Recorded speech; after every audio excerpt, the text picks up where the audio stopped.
Hello दोस्तों, मैं हूँ अमित त्यागी। 2025 आ चुका है और मुझे याद आते हैं लॉकडाउन का वो पल जब अचानक से बहुत सारी वेब सीरीज़ मैंने देखी थी। ऐसा एक शो था जिसने बहुत मेरे अलावा पूरे देश का, पूरे विश्व का ध्यान खींचा, वो था पाताल लोक। और अब पूरे 4 साल बाद 2025 में ये शो वापस लौटकर अपने नए सीज़न में आ गया है। तो नया क्या है जानने के लिए हम टीम के पास चलते हैं। तो मेरे साथ हैं हमारे डायरेक्टर साहब अविनाश। तो सबसे पहले अविनाश से ही शुरू करता हूँ। अविनाश, ये बताएँ नया क्या है? आपने 4 साल लिए, मतलब लॉकडाउन में आपके शो ने सबसे ज़्यादा हलचल मचाई। तो 4 साल में I am sure it's worth the wait. तो क्या नया है इस बार पाताल लोक सीज़न 2 में? बहुत नया है, मैं इतना ही बोलूँगा। और क्योंकि मैं खुद बहुत ज़्यादा एक्साइटेड हूँ। मतलब इस शो पे काम करने के बावजूद, शो को इतनी बार एडिट के प्रोसेस में, पोस्ट प्रोडक्शन के प्रोसेस में देखने के बावजूद, मैं बहुत ज़्यादा एक्साइटेड हूँ कि मैं खुद देखूँ ये शो फिर से जब रिलीज़ होगा। तो लोगों के लिए तो मैं मतलब बहुत सारी चीज़ें हैं जो सीज़न 1 से मिलती-जुलती है, उसका यूनिवर्स और किरदार जी। और बट लेकिन जहाँ जो शो का एम्बिशन है इस सेकंड सीज़न का, वो बहुत ही एक एक यूनिक सा, एक बड़ा या छोटा नहीं बोलूँगा मैं, बहुत ही यूनिक सा एम्बिशन है अपने क्राफ्ट को लेके, जो जो ये बात जिस सब्जेक्ट के बारे में ये बात करना चाहता है, और एक जिस तरह के एक ह्यूमन बिहेवियर्स के बारे में ये एक प्रकाश डालने की कोशिश कर रहा है। मुझे लगता है दर्शकों को बहुत ही एक थ्रिलिंग और ग्रिपिंग सा एक एक्सपीरियंस अ, होने वाला है। तो पाताल लोक का कहानी है हाथीराम चौधरी की। और हाथीराम चौधरी के जीवन में एक मैं कहूँगा एक बहुत अहम पहलू था उनकी पत्नी। तो गुल पनाग हमारी खूबसूरत सी Miss India, I know her because I interviewed her during time and she became Miss India then her film career and I loved your work and मुझे चाहता था कि गुल पनाग का किरदार और उभरे। तो सीज़न 2 में आई थिंक हाथीराम की जो पत्नी है उनका पूरा ग्राफ खुलने वाला है। क्या मुझे लगता है I think that will be the surprise. Renu और हाथीराम की गृहस्थी में भी थोड़ी चेंज आई है और रेनू इस बात से पीस बना चुकी है कि उसके हस्बैंड की नंबर 1 प्रायोरिटी तो उनकी ड्यूटी है। अब उसके बाद बहुत ऐसा नहीं है कि डिपार्चर हो जाएगा क्योंकि पाताल लोक सीज़न 2 अपने पैरों पे इंडिपेंडेंटली भी खड़ा है। ऐसा शो बना हुआ है कि अगर आप सीज़न 1 ना भी देखें तो अपने आप में वो एक कंप्लीट शो है। आई थिंक अगर जो जहाँ तक कि चेंज की बात करें, रेनू थोड़ी-सी नैग कम करती है और तो थोड़ी-सी रोमांस ज़्यादा दिखने वाला है? जी? रोमांस अ, दिखेगा? आई थिंक वो रोमांस की बजाय जो दिखेगा वो ये है कि रेनू अपने आप में एक तरीके से उभर कर बाहर आ रही है। वो उसकी थोड़ा-सा कह सकते हैं, एक तरीके से उसका सशक्तिकरण हुआ है थोड़ा-सा। वो आपको देखने को मिलेगा इस शो में और मतलब उनका जो बॉन्ड है वो ज़ाहिर है और बाकी तो आप 17 जनवरी को देखिएगा। अ, पातालोक में पहले सीज़न में हमें फर्स्ट टाइम बहुत अच्छी लोकेशंस, इनफैक्ट आई थिंक मैंने सुना है कि 100 से भी ज़्यादा लोकेशंस में आप लोगों ने शूट किया था एंड कई सारी पहली बार लोकेशन देखने को मिली थी। लेकिन इस बार नागालैंड इस पृष्ठभूमि है। तो नागालैंड कुछ खास बिकॉज़ आई थिंक इससे पहले मुझे लगता है नागालैंड कहीं पर्दे पर दिखा नहीं है। तो वो एक नॉवेल्टी फैक्टर है। तो नागालैंड कितना खूबसूरत लग रहा है। आप खुद सिनेमैटोग्राफर भी हैं।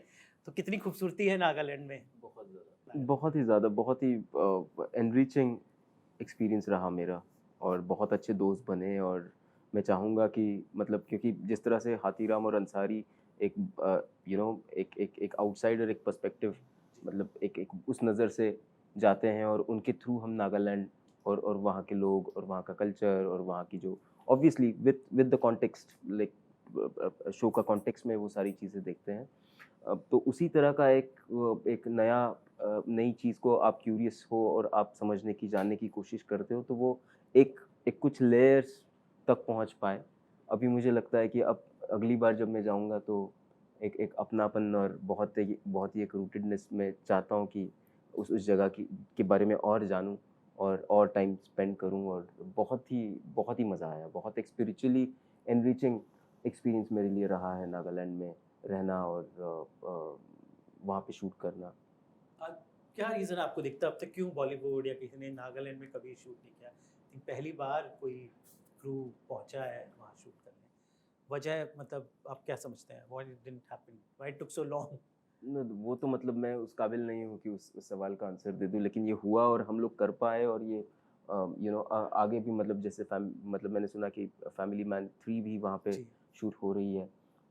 तो बस अभी ये शुरुआत है, और ये अच्छी बात है। तो पीछे क्यों नहीं हुआ वो अभी मैं जानने में इतना ज़्यादा इंटरेस्ट नहीं हूँ, लेकिन अभी आपने आगे दरवाजे आगे खोल दिए हाँ, अभी। क्योंकि मतलब बहुत बार हम लोग पीछे जाते हैं और ये क्यों हुआ और ऐसा क्यों हो रहा है और वैसा क्यों हो रहा है। मुझे लगता है that's past and that's gone.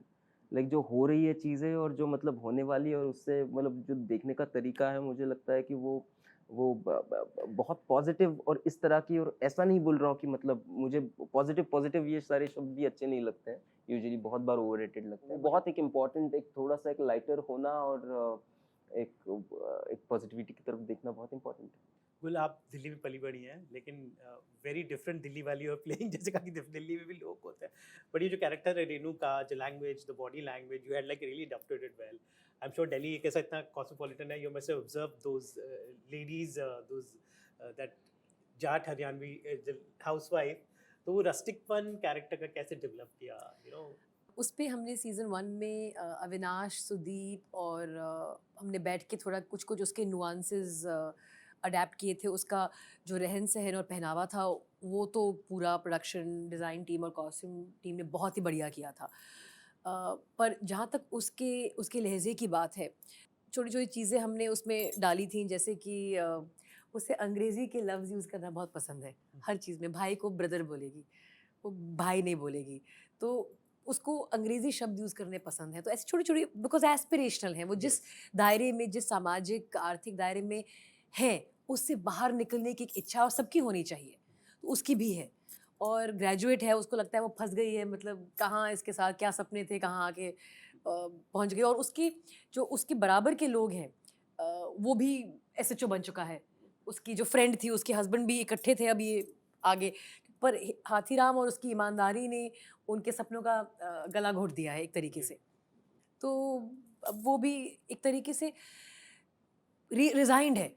तो एक रेज़िग्नेशन भी है रेनू के किरदार में कि ठीक है, अब मेरी यही ज़िंदगी है। पर उस रेज़िग्नेशन को को नकारते हुए वो फिर भी अपनी ज़िंदगी बेहतर बनाना चाहती है। It तो reminded me so much of the film Manorama 6 Feet Under. I don't know it's why. There is a similarity, I think, जो निम्मी का किरदार है जी। और रेनू का किरदार है। उन्होंने एक तरीके से रेज़िग्नेशन कर ली है कि ठीक है, हमारी तो यही ज़िंदगी है, हम इसके साथ फँस गए हैं, इससे हमारी शादी हो गई है और ये ऐसा ही है।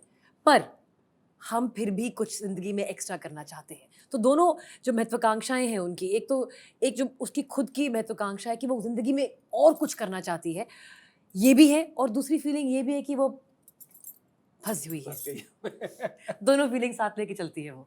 I'm sure lots of twists and turns in the making, so we are excited, and I hope viewers will have that thrill and action of Pata Look season 1 in season 2 as well.